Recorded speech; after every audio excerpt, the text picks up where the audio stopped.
Hello Ibran, আসসালামু আলাইকুম। সবাই কেমন আছেন? আশা করি খুব ভালো আছেন। এটা আমার নোয়াখালীর ট্যুর ফেনীতে যাওয়ার সময়।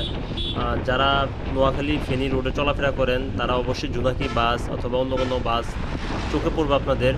বাকি জোনাকি বাস ওরা এত পরিমাণ এই সমস্ত রোডের রাস্তা দখল করে রাখে, যেটা একজন বাইকার বলেন বা অন্য কোনো গাড়ি বলেন তাদের জন্য চালানো খুবই মুশকিল। আমি যেখানে যাচ্ছিলাম মানে পুরো আমি এত হরেন দিয়েছিলাম, এত কিছু করছি, আমি ওদের সামনে ওভারটেক করতেই পারলাম না। আপনারা যদি ফলো করেন, আমার সামনে যে জোনাকি বাসটা আছে এটা এত বাজেভাবে গাড়ি রাইড করতেছিল একদম পুরা।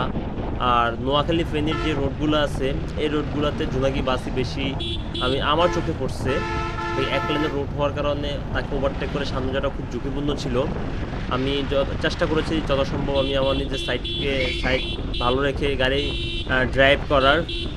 তো সবাই দেখতে থাকুন ইনশাল্লাহ, সুন্দর একটি ভিডিও। আর যদি আমার ইউটিউব চ্যানেল থেকে দেখে থাকেন তাহলে সাবস্ক্রাইব করবেন, আর যদি ফেসবুক থেকে দেখে থাকেন তাহলে অবশ্যই আমাকে ফলো দিয়ে পাশে থাকবেন। আসসালামু আলাইকুম।